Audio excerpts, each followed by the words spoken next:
All right, Coach Cronin, let's talk about week one of practice in the books. Walk me through the goods, the bads, and where do you go from here getting ready for week number two? Well, we got a lot of bads, obviously, because it's the first week. We're a little rusty. We got to get that out of the way. But the good news is they've been playing really hard. The whole team has been really competing, including the D-line. Guys are really strained. They want those jobs that are open, and they're fighting for them. And we're really happy with the effort so far. So as long as that continues, we'll clean up all the other stuff, and we'll be just fine. One of the things Coach Holliday's really talked about over the last couple of years is when you can put competition amongst the players on the field, it makes the level of play go up, and it also forces everybody to step their game up. Is this something that you've seen this week in practice of the new guys knowing those two outside end positions are wide open? It's the next guy up that wants it. Has that really been the motivational factor of those guys really stepping up and going after it?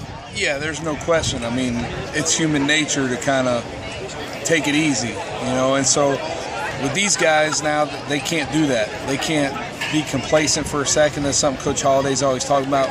And they can't be complacent for 1 second because the next guy's going to beat them out.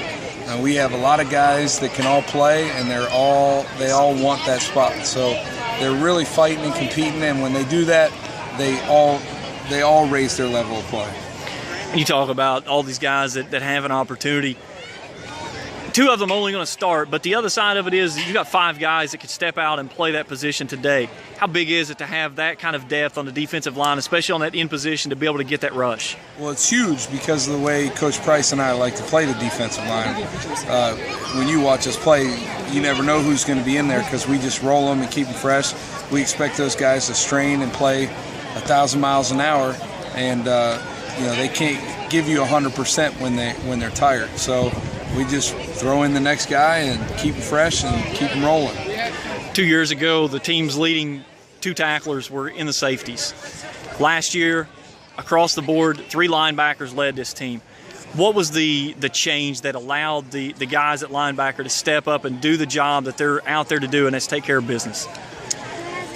Well, I think the linebackers got better. I think they grew and improved, and they got better, and it's a testament to the work that they put in, and hopefully they'll be better this year. So, they obviously stepped up their game. They really bought into Coach Heater's defense, and they, excelled in it. You got guys like Alex Bazzi and Gary Thompson, Jeremiah Taylor, Rashadi Myers on the edges. That seems to help things quite a bit too, especially with James Rouse coming up the middle on that defensive line.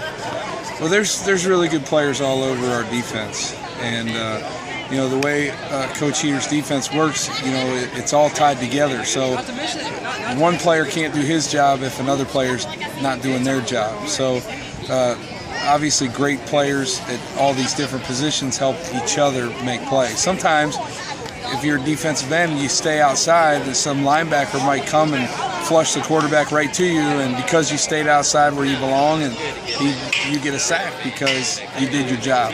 And that's kind of how it all ties together. So when there's a player who's not quite as good, then there's a hole in the fence, and we don't have that right now. A lot through practice this week, we've seen players on the field really coaching up other guys. Doc said that when this team took ownership of itself, that's when it really becomes really dangerous. How much has that helped of a player, especially the young guys, getting coached up by the guys that's playing right in front of them, not always hearing it just coming from the coaching staff? Well, I think that's huge. I mean, there's no pressure like peer pressure. And when peer pressure can be a positive thing, obviously it's a powerful thing. And, that's encouraged, that's expected for our older guys, to teach the younger guys. And if the older guys teach it, they're getting mental reps on it themselves. If you really understand it, you can teach it, and that's a true measure of how well they understand what you're teaching them. If they can teach it to somebody else. So Coach Price and I believe that when our guys graduate, they should be fully qualified to go coach defensive line because they've really been doing it for a few years already. All right, Coach, thank you so much. Thank you.